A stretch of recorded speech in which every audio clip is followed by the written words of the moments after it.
السلام علیکم۔ G7 ممالک کا وہ گروہ جو آج تک انسانی حقوق کا علم بردار بنا بیٹھا تھا، آخر کار انہوں نے اپنے چہرے پہ سے منافقت کا پردہ اتار کر پھینک دیا ہے، اور اب G7 ممالک کا مکروہ چہرہ عوام کے سامنے آ گیا ہے، کیونکہ انہوں نے اپنے اجلاس میں اسرائیل کی بھرپور حمایت کرتے ہوئے ایران پر اس کے حملے کو جائز قرار دے دیا ہے۔ دوسری جانب یہ بات بھی ثابت ہو گئی ہے کہ G7 ممالک امریکہ کے اشاروں پر ناچنے والے اس کے بغل بچے ہیں، جبکہ اسرائیل اس کا پروردہ غنڈہ ہے جو امریکہ کے اشارے پر کسی بھی ملک پر چڑھ دوڑتا ہے، اور وہاں انسانی حقوق کی پامالی کا تمام تر ذمہ داری اسرائیل پر ہوتی ہے۔ فلسطین میں یہ صورتحال سامنے آئی، اور اب ایران پر حملے کی صورت میں اب یہ ساری دنیا پر آشکار ہو چکا ہے کہ امریکہ کی ایما پر یہ اسرائیلی غنڈہ وہاں پر انسانوں کا قتل عام کر رہا ہے۔ دوسری جانب ایران اپنے عہد پر قائم ہے کہ وہ اپنے دفاع پر کوئی کمپرومائز نہیں کرے گا۔ اس نے حیفا اور تل ابیب پر جوابی حملے کر کے آئرن ڈوم کو چکنا چور کر دیا، اور بتا دیا ہے کہ اس کے میزائل اسرائیل کے کسی بھی حصے کو ٹارگٹ کر سکتے ہیں۔ دوسری جانب امریکہ نے بھی اندیا دیا ہے کہ وہ اب اس جنگ کا باقاعدہ حصہ بننے جا رہا ہے، اور اس نے باقاعدہ اشارے دیے ہیں کہ وہ اسرائیل کی مدد میں خود میدان میں اترنا چاہتا ہے، اور اس نے اپنے شہریوں کو تہران سے نکلنے کا کہہ دیا ہے۔ میں ہوں خرم کلیم اور آپ دیکھ رہے ہیں 24 ڈیجیٹل۔ اسرائیل نے جب سے ایران پر حملہ کیا ہے تو بہت سارے چہرے ایسے تھے کہ جو انسانی حقوق کے پردے کے پیچھے چھپے ہوئے تھے، یعنی کہ G7 ممالک۔ G7 ممالک میں کون ہے؟ امریکہ، برطانیہ، France, Germany, Japan, Italy, Canada. یہ بظاہر بہت اپنے آپ کو انسانی حقوق کا علم بردار کہتے ہیں، کہیں بھی اگر کسی بھی چھوٹے سے چھوٹا واقعہ ہو جائے تو یہ جھنڈا لے کر میدان میں آ جاتے ہیں اور اس کی حمایت میں نعرے لگانے شروع کر دیتے ہیں۔ لیکن اتنا بڑا واقعہ کہ جب اسرائیل نے ایران پر حملہ کر دیا، بلا جواز حملہ، انسانی حقوق کی پامالی کی گئی، میزائل چلائے گئے،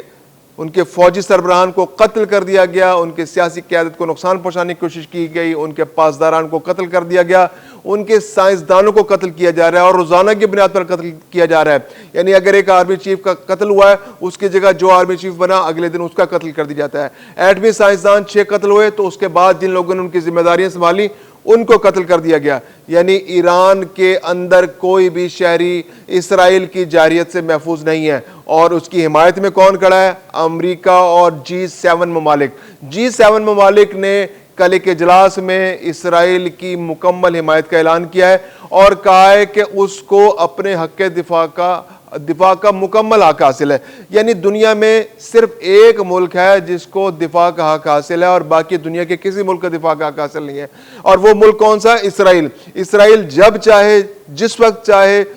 جس ملک کے خلاف چاہے جارحیت کا مظاہرہ کرے، وہاں پر حملہ کرے، وہاں پر قتل عام کرے، وہاں نسل کشی کرے، وہاں بم گرائے، وہاں راکٹ گرائے، وہ اس کو اس کا حق حاصل ہے، کیونکہ وہ اپنے دفاع میں یہ کر رہا ہے۔ جبکہ کسی ملک پر اگر حملہ بھی ہو جائے تو وہ اپنا دفاع کرنے کا بھی حق نہیں رکھتا، اس کو فوراً G7 ممالک، امریکہ اور باقی ممالک کہتے ہیں کہ بھائی جلدی سے آ جائیں، مذاکرات میں شامل ہو جائیں، امریکہ جو آپ سے مطالبات آپ کے سامنے رکھ رہا ہے وہ فوراً مان لیں۔ اگر آپ مان لیں گے تو یہ جنگ رک جائے گی، اور جیسے اسرائیل چاہتا ہے اس طرح سے زندگی گزارنا شروع کر دیں۔ یعنی کہ اگر آپ کا کوئی ایٹمی پروگرام چل رہا ہے، وہ بھلے پرامن مقاصد کے لیے اس کو ختم کر دیں، کیونکہ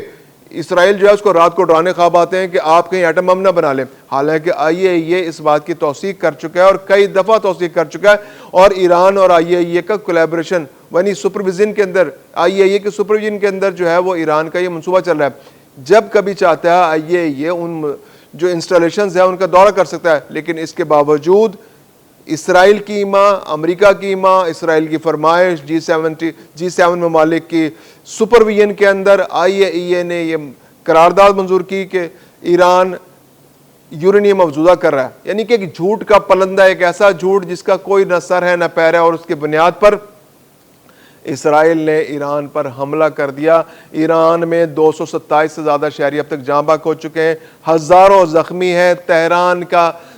کوئی عمارت ایسی نہیں جہاں پر اس کو ٹارگٹ نہیں کیا جا رہا۔ ان کے فوجی، ان کے سیاسی قیادت، ہر ایک کو نشانہ بنایا جا رہا ہے، ایٹمی سائنسدانوں کو شہید کیا جا رہا ہے، اور تہران کے علاوہ بہت سارے اصفہان ہے، نتنز ہے، یعنی کہ ایٹمی ریئیکٹرز کو تباہ کرنے کی کوشش کی جا رہی ہے۔ IAEA نے آج تو اب غیرت IAEA کی بھی جاگی، کیونکہ روس چین بھی تو اس کے ممبرز ہیں، انہوں نے دباؤ ڈالا IAEA پر کہ بھائی یہ کیا ہو رہا ہے کہ آپ ایٹمی ریئیکٹرز تباہ ہو رہے ہیں اور آپ خاموش تماشائی بنے ہوئے ہیں، کیونکہ اگر ایٹمی ریئیکٹر تباہ ہوگا تو اس کی جو ریڈیشن پھیلے گی تو وہ نہ صرف اس ملک بلکہ اس پورے خطے کے لیے خطرناک ہوگی۔ تو آج IAEA نے 11 ممالک کے ساتھ مل کر ایک قرارداد منظور کی، کیونکہ باقی لوگ تو شریک نہیں ہوئے، ان 11 ممالک نے کہا جی کہ جو اسرائیل ایٹمی ریئیکٹرز پر حملہ کر رہا ہے یہ بہت خطرناک ہے۔ دوسری جانب طیب اردوان جو ہے وہ اپنی سی کوشش کر رہے ہیں کہ کسی طرح اس جنگ کو روکا جا سکے۔ انہوں نے 3 دفعہ اب تک امریکی صدر ڈونلڈ ٹرمپ سے بھی رابطہ کیا، اس کے علاوہ انہوں نے پوٹن سے بھی بات کی ہے، پاکستان سے بھی بات کی، ایران سے بھی وہ رابطے میں، اب دیگر ممالک سے بھی بات کر رہے ہیں، اور وہ چاہ رہے ہیں کہ اسرائیل کو اس جارحیت سے روکا جا سکے، کیونکہ یہ جارحیت اس پورے خطے کے اندر پھیل سکتی ہے۔ آج ایک غیر ذمہ دارانہ رویہ، ایک اور راکٹ حملہ، کوئی کسی بھی ملک کو اگر اسرائیل ٹارگٹ کرتا ہے تو ڈیفینیٹلی وہ ملک بھی ریٹیلیٹ کرے گا، تو یہ جنگ پورے خطے میں پھیل سکتی ہے۔ دوسری جانب امریکہ کسی طرح دبنے کو تیار نہیں ہے، امریکہ چاہ رہا ہے کہ جنگ اور پہلے ایران کو بالکل تباہ کر دیا جائے، اور اب امریکہ اس بات کے اشارے دے رہا ہے کہ وہ اسرائیل کی مدد میں فزیکلی اس جنگ میں اترنے کو تیار ہے۔ کیونکہ اشارے کیسے محسوس ہو رہے ہیں؟ کیونکہ اب اس نے اپنے شہریوں سے کہا ہے کہ وہ فوری طور پر ایران سے نکلیں۔ اول تو امریکہ میں بہت کم ایرانی شہری ہیں، اس کے علاوہ اپنا سفارتی عملہ ہے اس کو بھی نکالنے کی تیاریاں کی جا رہی ہیں، 2 دن سے سفارت خانہ بند ہے، اس کے علاوہ وہ وہاں سے اپنے سفارتکاروں کو بھی نکالنے کے لیے تیاری کر رہا ہے۔ دوسری جانب چین نے اسرائیل سے اپنے سفارتکاروں کو بلانے کا اشارہ دیا اور اپنے شہریوں سے کہا ہے کہ وہ فوری طور پر وہاں سے نکلیں، کیونکہ اب جنگ جو ہے وہ پھیل رہی ہے اور خطرہ پورے خطے میں پھیلتا جا رہا ہے جنگ کا۔ اس کے علاوہ جو اسلامی جو ممالک ہیں ان کے وزرائے خارجہ نے بھی مشترکہ طور پر 21 وزرائے خارجہ نے مشترکہ طور پر اعلامیہ جاری کیا ہے اور اسرائیلی جارحیت کو بلا جواز قرار دیا گیا اور کہا ہے کہ یہ اسرائیلی جارحیت جو ہے ایران کے خلاف یہ قابل مذمت ہے اور اس کو فوری طور پر روکا جانا چاہیے اور عالمی قوتیں آگے بڑھیں اور اس کو فوری طور پر روکیں۔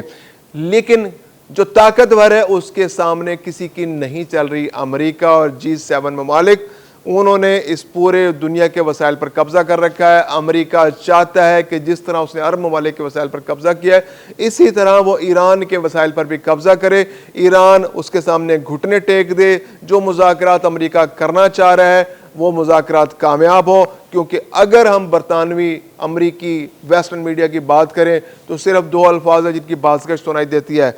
رجیم چینج، یعنی ایران کے اندر رجیم چینج ہو جائے، ایران کے اندر فوری طور پہ حکومت چینج ہو جائے، جو پاسداران کی اور جو وہاں اسلامسٹوں کی حکومت اس کا خاتمہ کر کے ایک لبرل گورنمنٹ لے آئی جائے، اور دوسری جانب وہاں پر جو اسرائیلی جارحیت ہے اس کو جائز قرار دیا جا رہا ہے، وہاں پر جو اسرائیلی جارحیت ہے اس کا حق دفاع تسلیم کیا جا رہا ہے۔ تو ویسٹرن میڈیا تو فوری طور پر چاہ رہا ہے، یعنی وہ امریکی ایما پر، G7 ممالک کی ایما پر چاہ رہے ہیں کہ ایران فوری طور پر مذاکرات کی ٹیبل پر آ جائے، مذاکرات شروع ہو جائیں۔ امریکہ نے جہاں سے مذاکرات امریکہ نے تو ختم نہیں کیے تھے، امریکہ نے ختم کیے تھے، ایران نے تو مذاکرات کی ٹیبل پر بیٹھا تھا، تو جہاں پر وہ مذاکرات ختم ہوئے امریکہ نے اب اپنی شرائط کو مزید سخت کرنا ہے۔ امریکہ چاہ رہا ہے کہ وہ زیادہ سے زیادہ مطالبات، بلکہ اپنے سارے مطالبات ایران سے منوا لے، وہاں کی جو سیاسی عسکری قیادت ہے وہ اتنی کمزور ہو جائے کہ امریکہ جہاں کہے وہ فوراً انگوٹھا لگا دیں، وہاں دستخط کر دیں۔ لیکن دوسری جانب ایران اپنے دفاع کے لیے آہنی دیوار کی طرح کھڑا ہوا ہے اور اس کے اسرائیل پر جوابی حملے جاری ہیں۔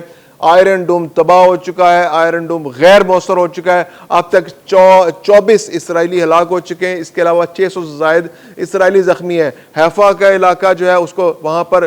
جو ان کی تیل سپلائی لائن ہے اس کو متاثر کیا گیا، بلکہ وہاں سے ان کی تیل پروڈکشن رک گئی ہے پریکٹیکلی۔ اس کے علاوہ تل ابیب پر بھی حملے جاری ہیں، بہت سی اہم عمارتوں کو نشانہ بنایا گیا ہے۔ اسرائیلیوں کو پہلی دفعہ احساس ہوا ہے کہ ان پر بھی جنگ مسلط ہو چکی ہے، جنگ ہو رہی ہے، اور اب تک ان کا اتنا شدید نقصان ہو چکا ہے جو پہلے ہونے والی جنگوں میں ان کا نہیں ہوا تھا۔